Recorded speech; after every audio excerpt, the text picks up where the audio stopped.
right. Stand by, man. Stand by. Here we go. Welcome, one and all. Welcome to Stoking the Embers, the live podcast by me, TJ Haynes, the one and only Catholic firebrand. Well, not the only. Okay, I'm not the only Catholic firebrand, but I am the one, the only undisputed technician of the truth. That's for you old schoolers out there, and it's still true. TJ Haynes coming at you live on Substack, TikTok, even on Twitter. Holy crap.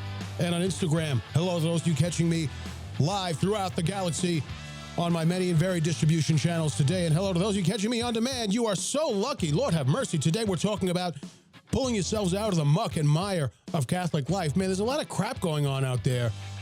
Not all of it is coming from the secular world. What's going on, man? We're going to talk about that. We're going to talk about pulling yourself out of the muck and mire of your very self. Is turning away from sin and being faithful to the gospel just about changing your behavior, changing your actions, your choices, and going to confession? Well, it is that, but I'm going to tell you a secret. There's a strategy you're overlooking that the devil doesn't want you to know about, and I'm going to share that strategy with you today, pulling yourself up out of the muck and mire of your sinful fallen state so that you can claim your eternal destiny. Live right about now, Sunday, November 16th, in the year of our Lord, 2025. And I say thank you, Catholic Church. Let's fade that music out and get rolling. First, I want to say hello to Elizabeth Jane, catching me here at home base on Substack. Stoking the Embers is the name, and you can find it at stokingembers.com. What you're getting from me on socials is nice and it's fun, and I'm dropping stories on Instagram, and I'm kicking it with the jokes and funny things and some pictures and some clips on Instagram and TikTok and my random text-based thoughts on Twitter. That's all nice and great, but if you really want to go deep, and I'm talking deep, darling, you really have to catch me at Stoking the Embers, because it's the main thing that I do. It is the main thing that I do. So I really think you're going to want to check that out. stokingembers.com. Now, it has been a very interesting week, cats and kittens, for your man, TJ Haynes. First, I pissed a lot of people off this is going to be the first topic we'll cover today, and I'm going to cover it very super briefly because I've already covered it. And I will tell you, my phone is making weird noises, and I'll tell you where you can go to find my coverage of it. We're talking about co-redemptrix. The Vatican recently released a document, Latin name I cannot remember. It doesn't matter. You've already heard of it. If you haven't, you have to Google it. Released this document by the Dicastery for the Doctrine of Faith, read and approved by Pope Leo XVI, essentially saying Catholics should not use the term co-redemptrix any longer when talking about the Blessed Virgin Mary, because it's a theological descriptor. It is not an official title. Everything in the theology behind co-redemptrix is still in play, okay? That is all still in play. In fact, the Vatican reaffirmed the theology related to the Blessed Virgin Mary, but most Catholics don't have a background in theology, so co-redemptrix to them sounds like a title that puts Mary on par with Jesus. And I can tell you, I've said this before, that's not widespread, but that error is out there. I have encountered it more than a few times. It is out there. My experience is it is growing. It's not widespread, but it's out there and it's growing. So I think that's prudent advice by the Vatican, from the Vatican. I did a piece on Stoking the Embers, and if you go to stokingembers.com, you go to the homepage, you look for a post that says on co-redemptrix. You go here to stokingembers.com. That's Stoking the Embers on my Substack. You scroll down the homepage. This is the post you're looking for here. On co-redemptrix and obedience. It is an audio podcast. It's an hour and 10 minutes. It's actually a redo because the first time I did it, the audio sounded like crap. So it's a redo, which means it's going to be very, very, very, very smooth. You're going to love it. It's going to be so smooth, you're going to swear to God I practiced it, because I did. So that's the first thing. Ooh, and I have something from Fulton Sheen. I want to, probably after this segment, something that I have never heard before or read from Fulton Sheen, and I've read almost all of his books. And I'm going to share a clip with you that's going to preface the second half of this episode, okay? So stick with me. So I posted this, and really when I started this whole co-redemptrix thing, it was really just casual. I was just making a statement, hey, folks, so the Vatican, again, it's not the first time, has said, we're not making co-redemptrix a title. And I said something like, guys, that's 2 popes now. Actually, it's 3. But that's what I said in the post was that's 2 popes now who have said no to this. Just accept it. No big deal. Nothing has changed with the Blessed Virgin Mary. He says, if you love the Holy Virgin, you know what you can do? Just be saints for her son. She'll help you. That was it. That was all I posted. That was the only thing that I said. Not a big deal, right? Boy, were Catholics upset with me. And what started, or what kicked off from there, was a couple of days of fast and furious posts back and forth from people. There were some people who were supporting what I was saying, and there were a lot of people who were not. And they made their presence felt, which is fine, which is totally fine. I was surprised the theological positions people were taking. I was, for some reason, maybe I shouldn't have been, surprised that people were not just trusting what the magisterium had to say. Just trust it. I have to correct this camera for a second. Just trust what the magisterium has to say. For some reason, I was surprised that so many people did not trust what the magisterium had to say. They wanted to assert that they knew better than the magisterium. Okay, so show me how you know better than the magisterium. The theological arguments that followed were not good. They were really not good. I understand most Catholics are not theologians. I am also not a theologian. I have been steeped in theology for decades, some of it formally, a lot of it informally, personal study, asking questions of theologians, stuff like that. I am not a theologian. Most Catholics are not. But I was surprised how disturbingly and distressingly weak these theological arguments were. Because my mentality is, if you're taking a position against what the magisterium is teaching, okay, I won't call it defiance, although I believe that it is, but keeping it clean here. If you're taking a position against what the magisterium is teaching, then I hope you have some theological competency. What I was seeing was not theological competency. I'm not saying these people were stupid. I'm not saying that at all. I'm sure they weren't stupid. But if this demonstrates your theological chops, then you should just trust what the magisterium is telling you. You'll be better off. Just do what the magisterium is teaching. Okay? I want to say welcome to Sansky, who's actually a Protestant, but he's a very nice guy, and we get along there on Substack. He says, I wholeheartedly agree with your stance on the co-redemptrix. But the thing is, Sansky, you're a Protestant. I appreciate that support. I do appreciate that. But everyone listening to this, Catholic and Protestant, they're going to be like, yeah, of course a Protestant agrees with not calling Mary co-redemptrix. But let me just read the comment because it's heartfelt. I wholeheartedly agree with your stance on co-redemptrix situation. Even as a non-Catholic, that may render my opinion a little less significant, but oh well, yeah, okay, so you nailed it. But no, I appreciate it. And it goes to what every Catholic will tell you. We don't put Mary on par with Jesus. But, I mean, as a church, as a matter of faith and doctrine, we don't put Mary on par with Jesus. But there are some Catholics who do cross that line.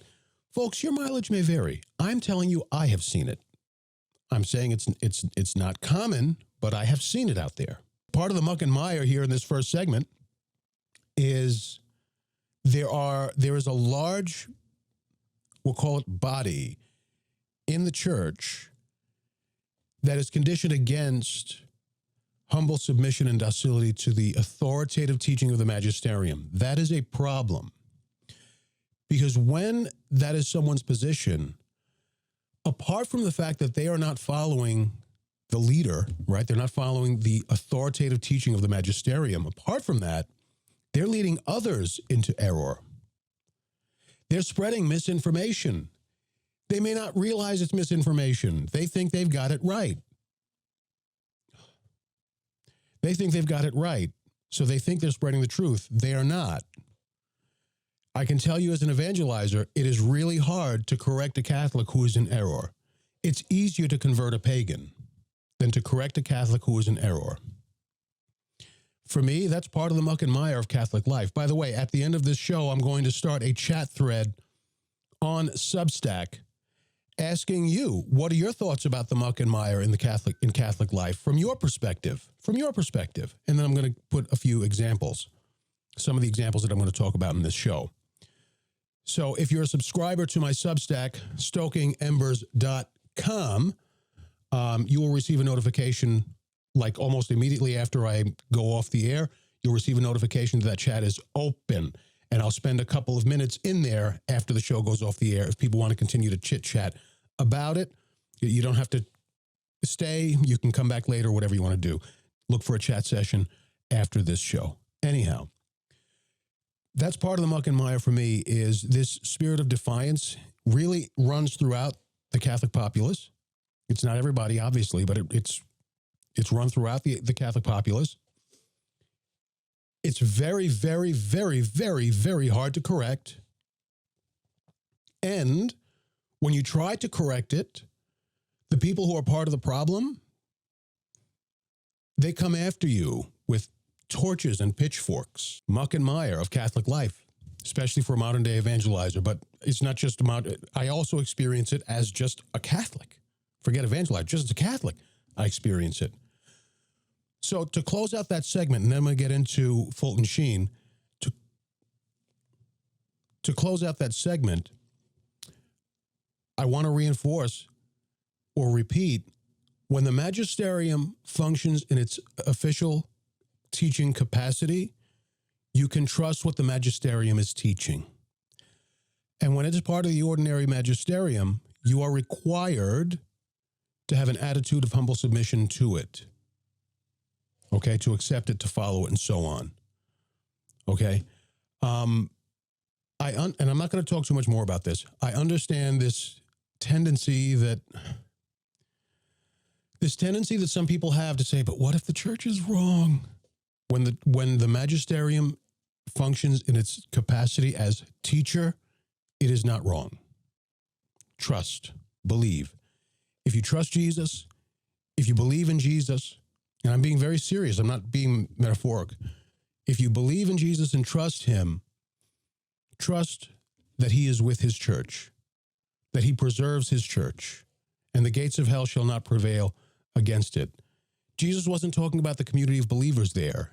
He was including that, but he was really talking about the institution. I did that research once. I was researching, what did Jesus mean when he said that line, church? What did he mean? How did Peter understand that word spoken by Jesus in Aramaic? How is it transliterated, and so on and so on and so on and so on? It's super complicated.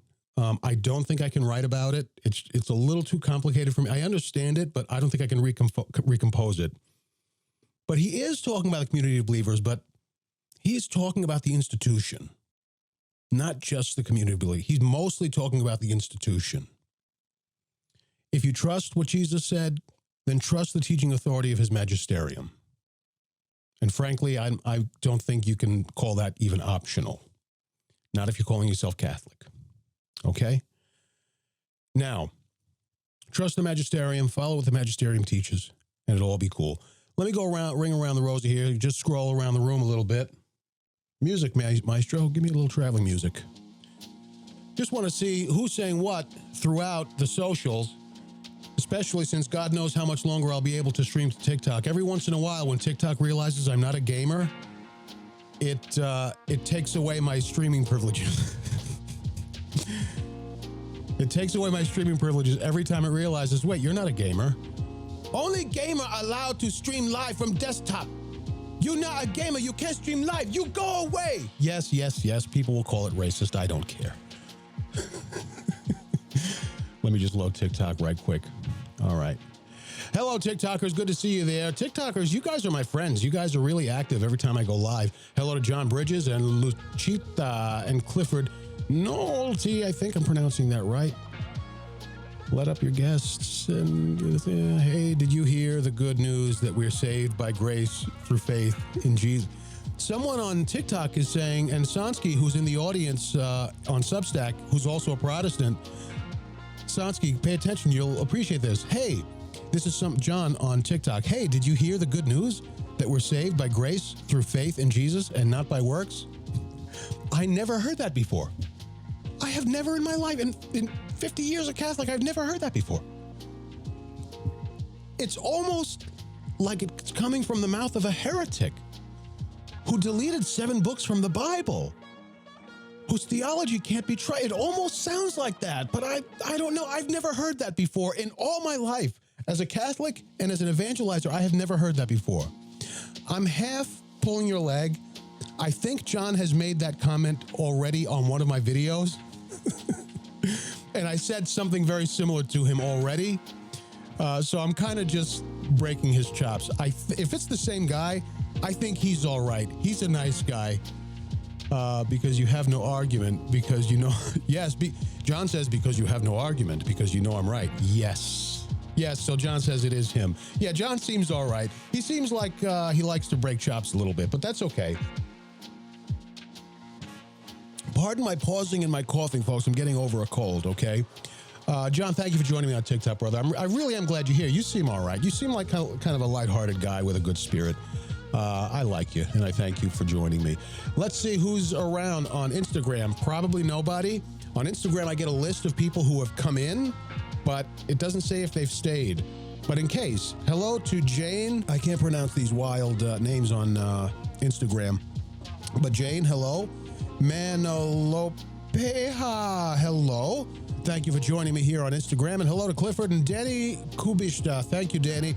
Danny's an old school fan. We love him very much. And Love Rory has joined me there on Instagram as well as Celia RC and a couple of other people whose names I can't pronounce. I'm sorry, but thank you for joining me there on Instagram. Hello to Substack, home base, StokingEmbers.com. Thank you, everybody, for joining me live. I hope you enjoy what you're getting. Listen, if you don't know, you ought to know. Follow me everywhere on socials at Real TJ Haynes. There's an I in there. Don't skip it. Real TJ Haynes on X, on Instagram, and on TikTok. And if you're not already following me on Substack Notes, you'll find me there at Real TJ Haynes as well. Hello to AI Fields who just joined me in the chat room. Let's get to some Fulton Sheen, shall we? Fade that music out, Mr. DJ. Again, I really appreciate everybody who's showing up. I hope you're enjoying the show live here everywhere on the internet. Let's get to Fulton Sheen. Okay.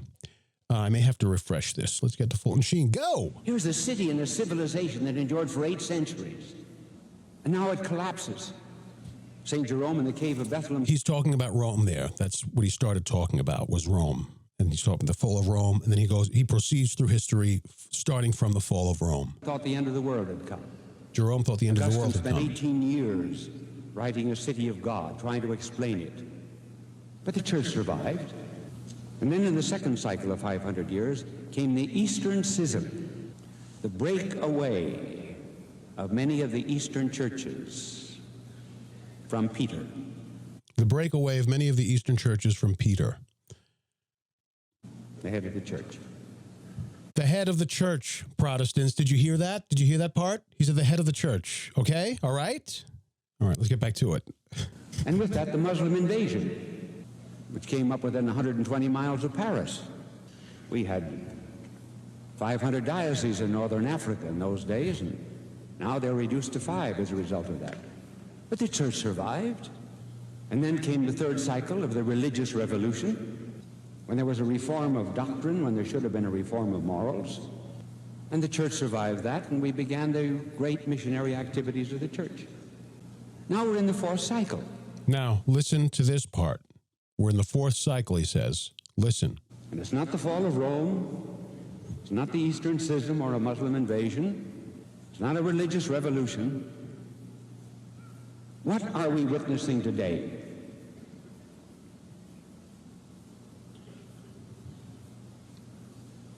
We are at the end of Christendom. Imagine. Wow. We are at the end of Christendom. Only Fulton Sheen could pull off a line like that the way he did. We are at the end of Christendom.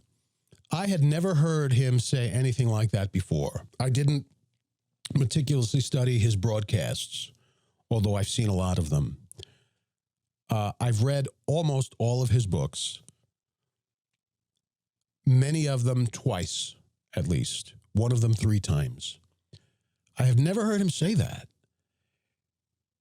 Fulton Sheen does kind of strike me as prophetic at times. And all of you who are fans of Fulton Sheen, you know this to be true. There are things that he is quoted from the 50s or 60s, even the 70s, and you're like, damn, it's like he had a crystal ball predicting what was happening in the world and where it would lead. It was like, damn, it's like he had a crystal ball. I'm not saying he is a prophet, but all of us by virtue of our baptism are priest, prophet, and king, not like the biblical prophets. But I believe sometimes even you, even me, there are still modern day prophets, just small time, low level, right? That sometimes something comes out of their mouths that really is from the Holy Spirit. It could also be, let's consider this rationally, that this is just part of a larger point Fulton Sheen was making, and the person who provided the clip just cut it there because they're like, oh, that's good.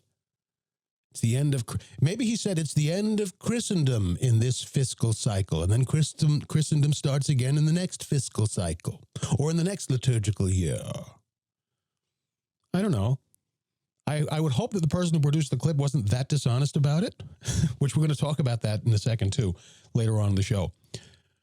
But it made me think, because I think knowing how Fulton Sheen is, it actually wouldn't surprise me if he said that and meant it the way it sounded, that we are witnessing the 4th cycle, the end of Christendom. What does that mean? The end of Christianity or the end of the Christian West? Probably the second one, right? The end of Christian West. That's kind of scary, but it's kind of true when you look around. Who ended civilization in the past? The barbarians with the fall of Rome. The Muslim Empire didn't destroy the West, but there were hundreds of Catholic dioceses in northern Africa. I think there was like 5 now or something like that because of the Muslim invasion. Who participated next in cultural destruction in the West? I'll leave that for you to think about and discern. But we see this cyclically, right? This cyclical destruction of civilization, and specifically destruction of Christian civilization, Christian culture, the Christendom of the secular world, right? Or the christening or Christianizing of the secular world. We see this cyclically, that something gets in the way. Who's doing it now? If this is a cycle, if we are witnessing the end of Christendom, who's doing it now? What do you think? Chime in the chat room. I'm going to pause for a second. I want to chime in and let me know, who do you think is doing it now? Providing for the end of Christendom. I know there's a delay, so let me just go around, look to see if anybody's chiming in. Who's bringing Christendom to even if you want to put that in quotes, to a quote unquote end? Who's doing that now? And I have to tell you, folks, all of you need to be more like the TikTok people, because the TikTok people are always on top of it. They're always chatting. They're always asking questions. They always have things to say. Even the hecklers aren't that bad. You know, got to be more like the TikTok people. They're all over this. Hello to Anthony Lucatuorto, who just joined me on Substack. All right, last call. Danny on Instagram is saying probably the modernists or secular progressives. Interesting. Modernists or secular progressives are destroying Christendom. Okay, I like that. Let's see, any other input? I'm surprised. There seems to be very little input on this one. Maybe you need a little inspiration. Okay, so Casey on TikTok says, if Christendom exists, there must be Christendominatrixes. Yeah, I get it, Casey, but it's not that funny. It's not unfunny because it's risque. That wasn't a good joke. That wasn't too good a joke. But thank you for trying. I appreciate that. The gates of hell never prevail, says John on TikTok. Well, listen, stop the music. That's something we have to remember. The gates of hell will never prevail. So I'm sure Fulton Sheen isn't saying like the end of Christianity, but that's something you always have to remember. Whatever happens out there in the culture, the gates of hell will not prevail. Christianity will be here forever. The church will be here forever. Let me not break off into a story. Probably Islam extremism, somebody said on TikTok. Maybe. Let me, this is not my answer is right and you guys are wrong. This is my contribution. Hello to Avery joining me on Instagram. This is my contribution. Lying is a very destructive sin. I feel like we hear it. There was just something recently I encountered in the Bible. And I wish I had taken down a note, but I was so tired and lazy. I said, I'll remember it. And then by the next day, I didn't remember it. But there was something in Scripture. I don't know. I don't remember if it was in the New Testament. It wasn't a gospel. It was either the New Testament or something in the Old Testament where the author was talking negatively about liars, right? It might have been, sounds like St. Paul, liars and the lustful. I don't know, something like that. It was similar to what Jesus did, where he's like, the devil was a liar and a murderer from the beginning. That from the beginning, folks, we're going to talk about that from the beginning part. He was a liar and a murderer from the beginning. Of all things Jesus could have paired with murderer, he puts liar in there. Well, the other New Testament writer, I'm pretty sure it was New Testament, did something similar where he paired something like really horrible with lying or dishonesty. Shoot. You know what it was? It was in the breviary. It was in the Liturgy of the Hours. That's where I encountered that. Anyway, lying is a pretty serious sin.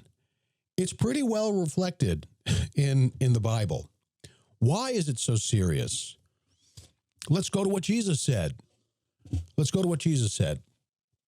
And after this, I'm going to talk to you about lying that we see in the media related to Pope Leo and something that took place at the Vatican this past weekend. The devil was a liar and a murderer from the beginning. But when Jesus talks about himself, he says, I am the way, the truth, and the life. Well, we know what way means, right? He's the one way to the Father. But then he says the truth and the life. He is truth. He doesn't say I'm a truth teller. He says I am the truth. He doesn't say I give life. He says I am life. What does he say about the devil? A liar, someone who does.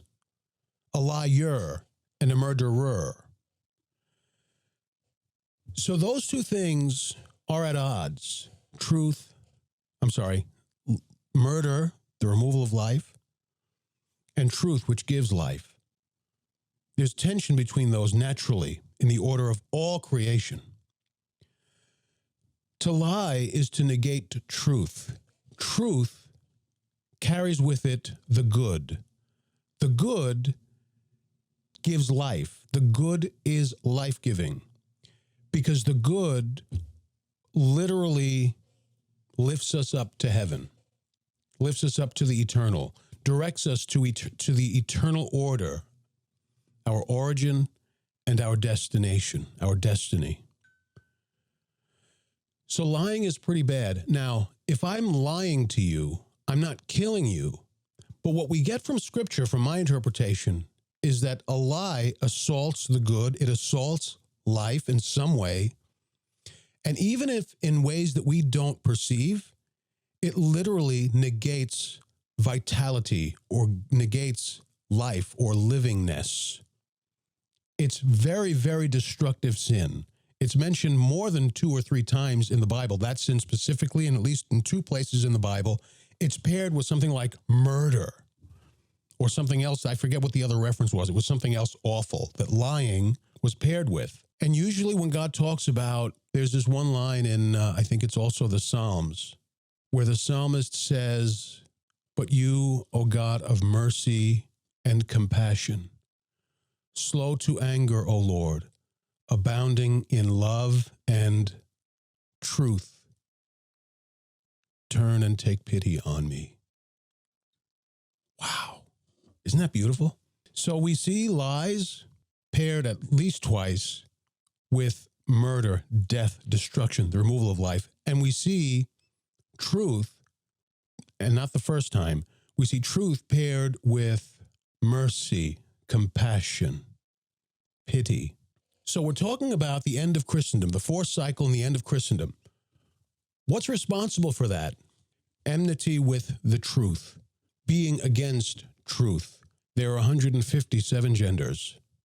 I feel bad because that's the one everyone calls out, but it's the most obvious example of a culture that forces people to believe in a lie.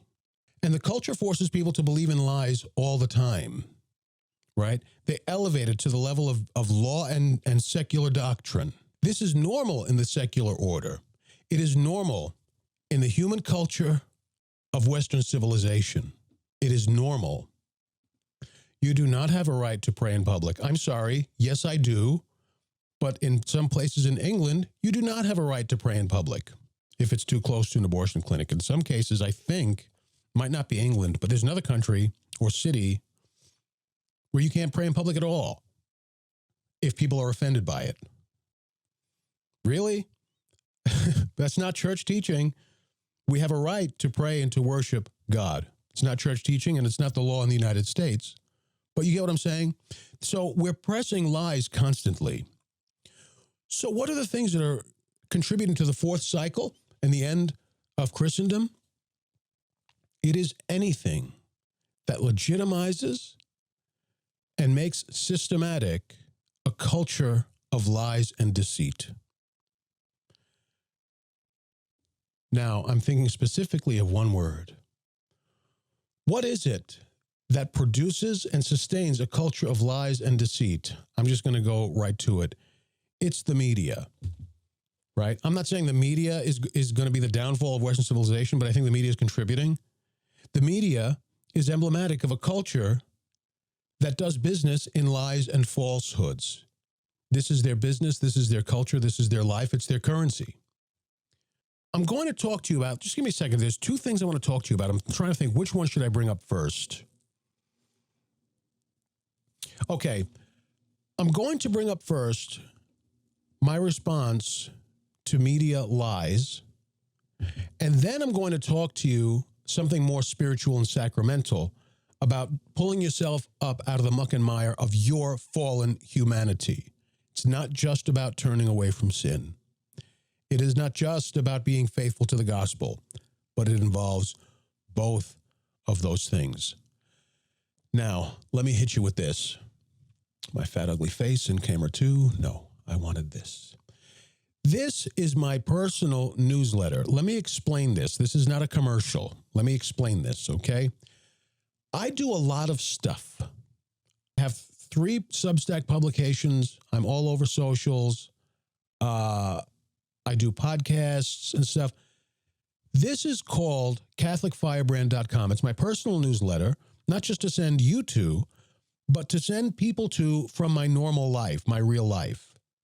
People who need spiritual advice or spiritual direction or questions or something like that. And I can say, you should sign up for this newsletter because I'm always talking or writing about stuff like that. Go to this website, sign up for my newsletter, and you might get some stuff that'll help you. It's easier than sending them to Substack, where if you're not a reader, right, if you're not normally going deep into stuff, Substack might be a little overwhelming for some people. I don't know. And it's easier than sending people to 5 different destinations to take in the 5 different things that I do and produce and publish. So this is my personal newsletter, CatholicFirebrand.com. And it is as it appears, okay? It's a one-stop shop to get access to everything that I do put into a nice and neat little mailer that goes out once every week or every 2 weeks. I also do commentary that doesn't really fit on Stoking the Embers. It's not appropriate for Stoking the Embers. It's not appropriate for the Quiet Ember, which is like my personal blog. It's not what I want to do with that. It's stuff that sometimes is religious. Usually it's going to be religious, but sometimes it's news commentary. Sometimes it's secular news, but it's my interpretation of it as a Catholic thinker. So it's my personal commentary, okay? On this opportunity, I offered personal commentary on this story. Scandal. Pope invites trans activists to Vatican. Actually, it's fake news, and it is. I'm going to go through this real briefly, okay, because there's at least one other thing I want to get to, and I don't want this to be too terribly long. Hello, Ave Christus Rex. Good to see you there on TikTok. Here's the situation. I encountered this on X the other day. Real TJ Haynes on X and on every other social platform that I'm available. Real TJ Haynes on socials. Follow me or you'll go to hell. So I encountered this. Where did it go? This specifically. Okay, I think you can see that pretty well. Fake news alert. There will be 5. Okay, I already knew this part. Okay, setting the record straight. But I didn't know this. This is Sign of the Cross, which is another or a different brand or a rebranding. I don't know what that is, but it's basically LifeSite News. And what do they say? Pope Leo will meet 5 transgender activists. Another scandal from the Vatican. Another scandal from the Vatican? Are you kidding? Yet another one? Or do you mean yet another one that you have fabricated? Then yes, there are a lot of those. Okay, fine. Let's continue.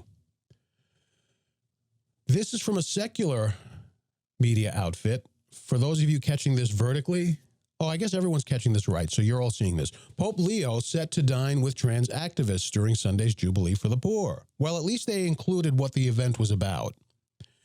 And then way down here at the bottom, even Gateway Pundit.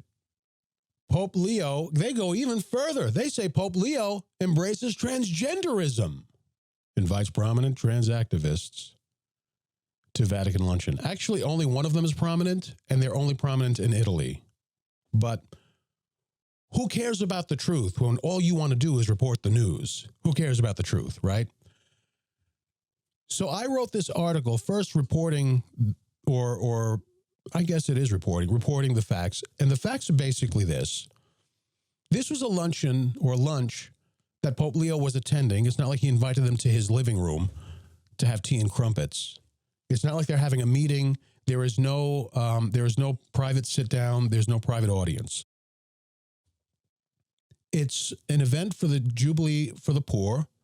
There will be 1,300, or there were 1,300 people there. 5 of them were trans. I don't know if all 5 were activists. Let's pretend. All 5 of the 5 out of 1,300 people were trans activists. One of them requested an invitation. If you pay attention to how LifeSite News framed this, you will swear to God that Pope Leo personally invited 5 trans activists to have a sit down at the Vatican. Even that wouldn't be a scandal at the Vatican. But who cares about the truth when all you want to do is report the news? In their write-up of the event, you would swear there's a lot of scandal going on by the way they frame the story, by the way they weigh it down with drama. And again, the drama is fabrication. They're using facts, but they're twisting the facts in such a way that it's really, the drama is mostly fabrication, almost entirely fabrication.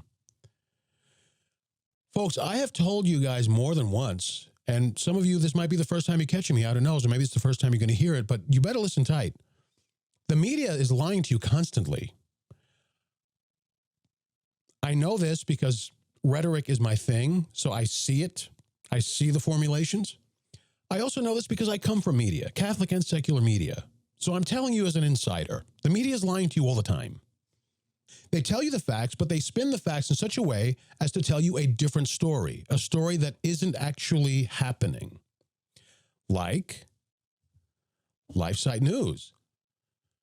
Pope Leo will meet with 5 transgender activists. Well, that is a fact. But what does the story tell you? What is the story tell? What story is this telling?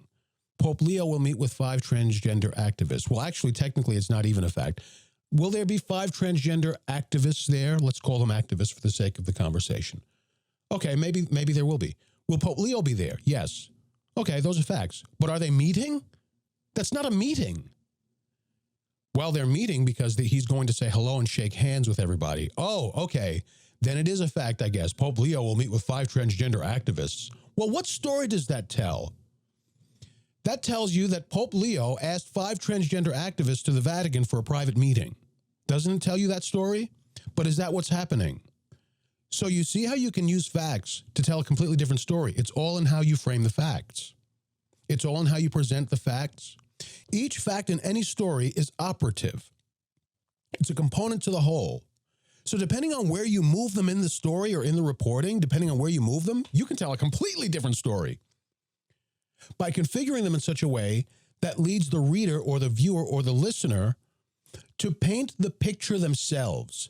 You don't paint the picture because then you could be sued, but you reorient and reconfigure things in such a way that it leads the reader, whatever, to paint a different picture themselves. And then you do nothing to correct them, and you do nothing to avoid them drawing that picture because they're doing what you want them to do. They're taking from it what you want them to take from it. So why would you correct them? Why would you configure your editorial or your rhetoric in a way that guards against misinterpretation? Well, why would you want to do that when what you want to do is lie to them? Of course you wouldn't do that, would you? So I'm telling you, the media is lying to you all the time, including several, in Catholic media. Yeah, I'm sorry, independent Catholic media. Establishment or conventional, normal Catholic media like EWTN, pretty honest, I would say. It's the independent folk that you really have to be careful for. And folks, I say this as someone who is also independent Catholic media, right? I am independent Catholic media. I'm not just like some random, well, I guess I am some random guy doing a podcast and writing editorial, but I'm still independent Catholic media, right? So it's not everybody in independent Catholic media, but it's more than you realize. Lying to you, flat lying to you. And I'm not going to say names.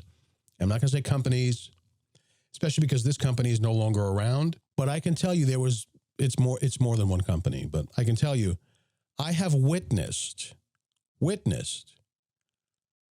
flat out lying, literally telling a story with different facts. I have witnessed selective editing of footage specifically to tell this narrative, narrative X, when the truth was narrative A. Well, we don't want narrative A. So I'm going to reconfigure the facts in the reporting of narrative A so that I can make narrative X. And to support it, I'm going to re-edit this footage so that it shows what I want it to show in support of a new narrative, narrative X, that I have created. Catholic media. And there was one outfit. This outfit did not know that I was present during a phone call in which this person of this outfit told a flat, bold-faced lie. And just by coincidence, I happened to be perfectly situated to know what the truth was and to have witnessed with my own ears this person lying about it. Flat, bold-faced lie. Catholic media. You think it's just MSNBC and CNN? Shh. No.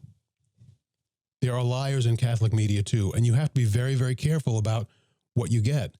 And my friends, hear me when I tell you, if someone is telling you that story in Catholic media is fake news and it happens to be a publication that you like, please consider it. Maybe it is fake news. Maybe it is. Maybe this person is saving your spiritual and intellectual life by telling you that's fake news. That's not true. That's not what happened. Please don't hold on for dear life to support a story that may not be the truth. Because the devil is the father of lies. He's a liar and a murderer from the beginning. A liar and a murderer. There's a reason why Jesus put those two together. There's a reason why Jesus calls himself not just the way, but also the truth and the life. You know, it's so interesting. Why even bother with the truth part? Why not just say, I am the way and the life? You would think that's enough, right? You would think that would be enough. Why does he even include and the truth? It's operative. It's important to Jesus. And it's necessary to know, otherwise it wouldn't be in Scripture. All right, so I've done talking that one to death. If you want to, I really hope that you go and read it. And listen, folks, if you go to CatholicFirebrand.com to read this story, I hope that you will also subscribe, because it really is the best way to stay all over the great things that I'm putting up. And you might not find them great yourself. That's okay too. I think they're great. You might not. That's okay. But across 3 publications and 2 podcasts or whatever the hell else, thousands of things that I'm doing, social media and so on. Okay. This is the best way to stay on top of it. It's a little bit more of the good stuff than you can get on social media without flooding you in the entire pool of my publications. Okay? It's a little bit more than socials without flooding you into everything.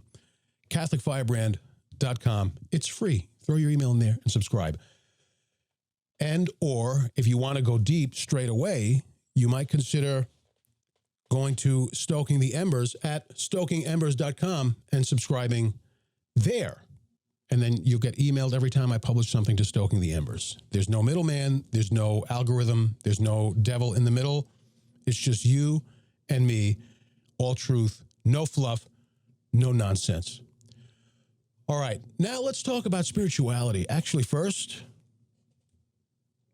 if there's anybody I need to say hello to, anybody who's saying something, asking something, and take a sip of coffee and catch my breath a little bit. Still getting over a terrible cold, man. Whew. Although it does marvelous things for my voice, I'm sounding a little bit like Barry White. Hey, baby. I'm going to go around the room and see if there's anybody I need to say hello to. You ever get that? Like that deep, raspy voice because you're getting over a cold? It's fantastic. I wish that could be my permanent voice. That voice impression was on point. Oh, wait, I must have missed something. Sonsky says that voice impression was on point. I don't know which voice impression I did. I'm usually very good at voice impressions. Let's get into some spirituality, man. And 99% of you are not aware of this, especially if you're not subscribed to Stoking the Embers. If you're not subscribed to Stoking the Embers, you did not get this email today. When I publish something to Stoking the Embers, you get an email about it, and it sends you, if it's a written thing, it sends you the whole written thing. You don't even have to go to the website to get it. It drops it right in your inbox. StokingEmbers.com. So if you are not subscribed to Stoking the Embers, you do not know about this because it only dropped today. You haven't even had time to encounter it in your browsing. It goes a little something like this. Hit it. I wrote this piece called, and I'm going to talk about it. I'm not going to read it to you. I'm just going to talk about it. Moving Beyond Confession, from confirmations to affirmations. Now let's talk about the spirituality of pulling yourself up from the muck of your fallen nature. I'm going to tell you very plain spokenly. I'm not going to make this fancy. Okay. I'm going to tell you where this story came from. By the way, again, StokingEmbers.com. That's the address for Stoking the Embers, the crown jewel of my publications. That's the very first post that loads. Drop dead easy to find it. StokingEmbers.com. If you want to read this, I suggest you do, because it's an easy read. It's a fun read. It's got good stuff in there. It's going to bring you a little bit closer to holiness and wholeness. By the way, if you get a pop-up when you go to StokingEmbers.com, a pop-up asking you to subscribe. You don't have to subscribe. There's a link there that says, no thanks, let me in. You just tap or click that link, and you can go ahead and browse what I have there. You don't have to subscribe to see what I have there. So let me tell you where this came from. I have noticed this across many years of my life, that I seem to get, not every time, but often, I get into a funk days before I go to confession. I go to confession frequently. I just go every week, whether I quote unquote need to or not. Okay, it's a spiritual practice, and that's all I'm going to share about that with you. Every time, well, not every time, often just before I go to confession, I get these awful, again, not every time, these awful feelings and thoughts about myself. And sometimes, a day or two before confession, I'm in this awful funk over myself. This has been happening for some time. And this is what I have put together from all of that, okay? This is what I want you to really listen to. It occurs to me that the devil works hard, not just on me, but on all of us. He works very hard to make sure that when we go to confession or we make solid efforts to change our lives, he doesn't want that effort to be fruitful. He doesn't want that sacrament to be fruitful. Especially if you're going to confession, because confession breaks the chains that he has wrapped around you through your sins. Confession, by the power of the cross, breaks those chains. It gets his claws out of you. Confession moves you from the claim Satan has over you back to the claim that God has over you through your baptism. It restores you to God's dominion, to God's protectorate, because it restores you to a state of grace. And for the Protestants who are watching or listening, it has to do with the efficacy of baptism, and it is connected to, it's attached to, it has its power because of the blood of the Lamb of God who takes away the sins of the world, the blood of Jesus Christ on the cross. It's not magic, it's not mumbo jumbo. If you're a Protestant, you're saying, oh, but baptism, blah, blah, blah, and, Jesus died for our sins, and that should be enough. Okay, but that's half the story. Confession gets its power because of baptism and because of the cross. If you're a Catholic and you go to confession, you might start to get down on yourself ahead of that confession. You might start to experience stranger temptations that are not characteristic of you. You might start to get really down on yourself, down about your life, down about your personality, down about the choices and decisions you made, sometimes down about decisions you made years ago, that you have not repeated those sins, those offenses, but you did them years ago, and it just really bugs the hell out of you days before confession. Why? Because the devil wants to keep you in the muck and mire, and he knows you're probably going to go to confession. Fine. So what he does is he makes an investment in your negativity so that even after that confession, it'll be easier to draw you into a sin shortly after. Could be mortal, could be venial, it doesn't matter. It's a part of his plan to undo you. Okay? So he gets you to be negative and down on yourself. He wants you to do spiritual harm to yourself, or perhaps spiritual and emotional harm to others because of your mood, whether it's anger, rage, fear, whatever, right? That's part of his game. Now, I'm going to talk to you about eternity. Stick with me. I know it's deep, but I'm not going to go that deep. The devil was a liar and the murderer from the beginning. Rabbi, can a man and woman I'm paraphrasing now, can man and woman get divorced? From the beginning, it was not so. What is God talking about? What is Jesus talking about? We always have to be oriented toward the eternal. We have a beginning. What's the beginning? The beginning is when there was a temporal order. Before that, there was no temporal order. Everything was celestial and eternal. And that we're talking about God there, right? But then there was a beginning, a capturing of something finite from the infinite, the temporal order, the created order you and I live in. That's significant because the beginning happens because there is an eternity, and the beginning cannot exist on its own, and the beginning has to go somewhere. We've already witnessed that the beginning goes somewhere. Growth, change, life, and because of sin, death. The beginning has to go somewhere. The beginning is finite, so it can't go infinitely forward. You understand? The beginning is finite. It cannot go infinitely forward Because it's finite. How do you know it's finite? Because it's a beginning. If it was infinite, it wouldn't have a beginning. It cannot go infinitely forward. So where does the finite have to orient itself? Upward to the infinite, right? The finite, try to follow me here, and then I'm going to bring it all together, okay? The finite is it's a snapshot of the eternal, but it is not the fullness of the eternal. Because it's a snapshot of the eternal, it has to resemble the eternal in some way.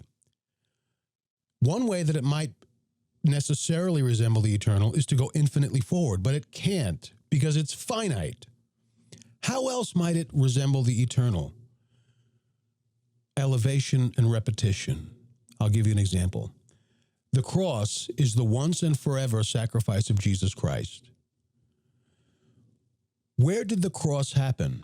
In the finite order. Who was sacrificed? A man who was also God. So there you have the merger of the infinite and the finite.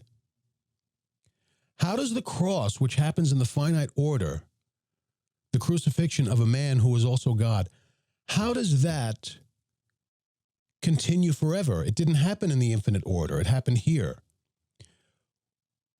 Well, its effect is in the infinite. Okay, let's get that clear. Its effect is in the eternal order. But the way we reflect that, is by repeating it, by representing it, not repeating it, I shouldn't use that word, representing it at the holy sacrifice of the Mass.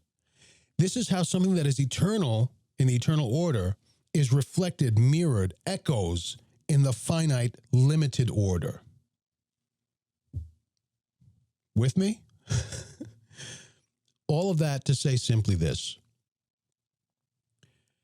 It is contrary to the nature of our reality and reality itself to stay level. Contrary to our nature. That's why human beings like novelty. We don't like to be bored because that's staying level. We're not made that way. So we like novelty. We like growth. We like extension, right? We like to change it up.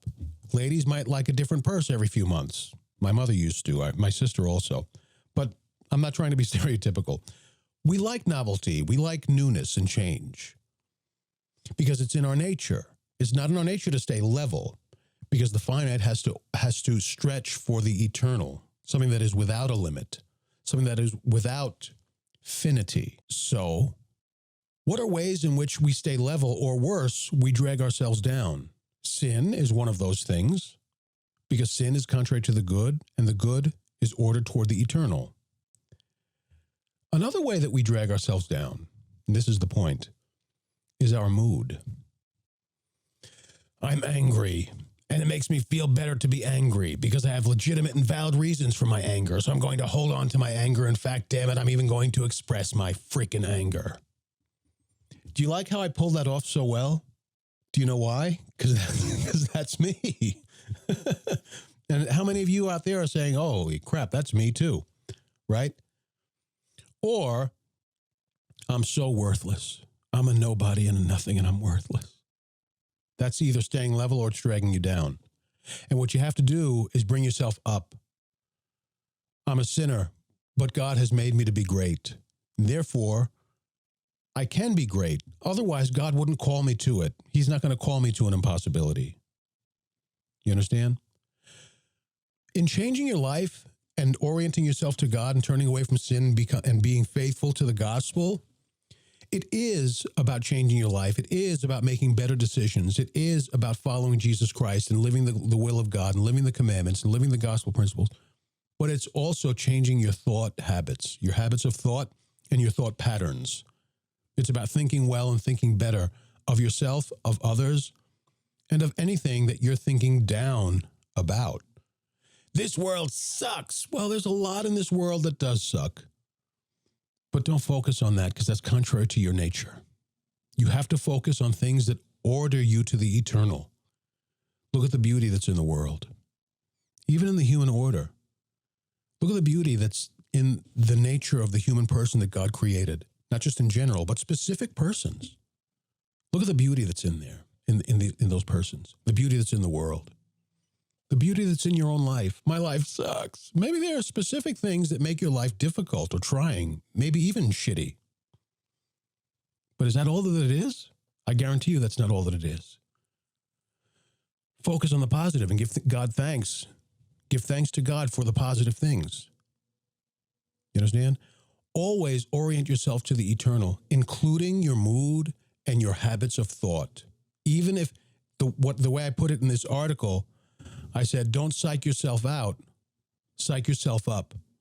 Stop telling yourself that you suck, your life sucks, this sucks, that sucks, this is a problem, this will never work. Stop it. Just stop it. Don't psych yourself out. You got to psych yourself up. This is great. This is good. This could use some improvement, but it's good in this specific way, and this way, and this way. You know what? There's a lot of good that I can do with this bad. God does that. God is doing good with bad all the time. That's how you have to be. To pull yourself up out of your fallen nature, first, it is grace. God is doing it, but we have to cooperate with him. It is about turning away from sin, being faithful to the gospel and all of that. Yes, it is. It's about grace and yes. But also, you'd be surprised how much your own habits of thought and thought patterns make all of that more difficult. Make the grace of God, not that it diminishes the power of the grace, it diminishes our receptivity to the grace. It diminishes the fruitfulness of that grace. Doesn't change the grace itself, it changes our receptivity of the grace. Change your habits, change your thought patterns. I really want you to check out this article on Stoking the Embers. Just go to stokingembers.com. It's the very first article there. Super easy to find. Stokingembers.com. If you're asked to, if you get a pop-up asking you to subscribe, you don't have to subscribe. Tap, no thanks, just let me in. Or, what's the matter with you? Just put your email address in there. Who the hell are you, the President of the United States? Just put your freaking email in there. What do you think I'm going to do with it? Just subscribe and become part of the family. Okay? Speaking of subscribe, don't forget, right after this, after I go off the air, I will be opening a chat session on Substack, and you have to be a subscriber, even if you're a free subscriber, which almost all of my subscribers are free subscribers. You have to be a subscriber to participate. But I'm going to start a chat session, and you can chat live, or you can just check in later, come back and forth and share your thoughts and respond to other people.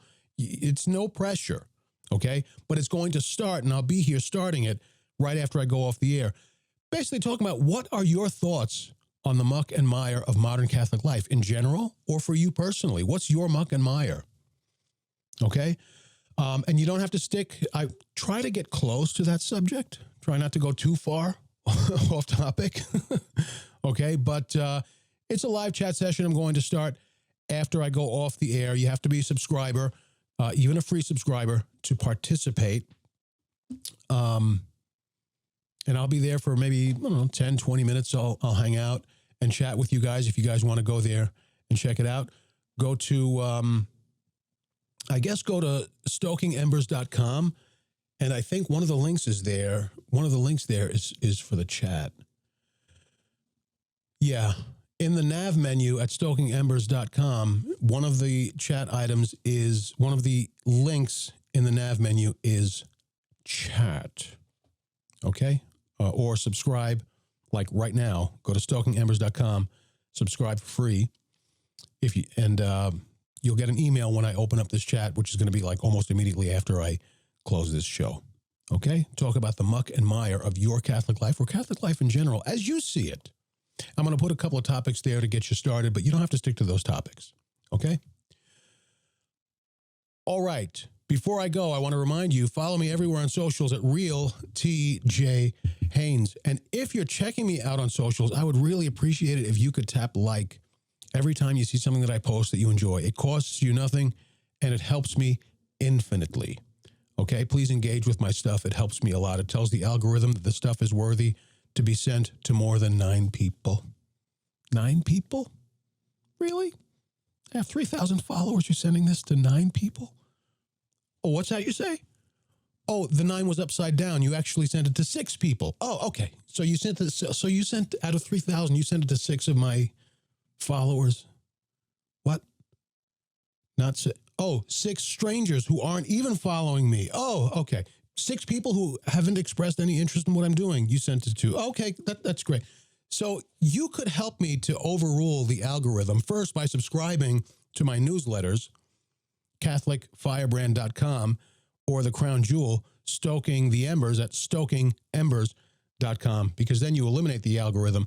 Or you can help me to overrule the algorithm by engaging with my content everywhere that you see it. All right, man. You know what that means to me? It means it's time to go.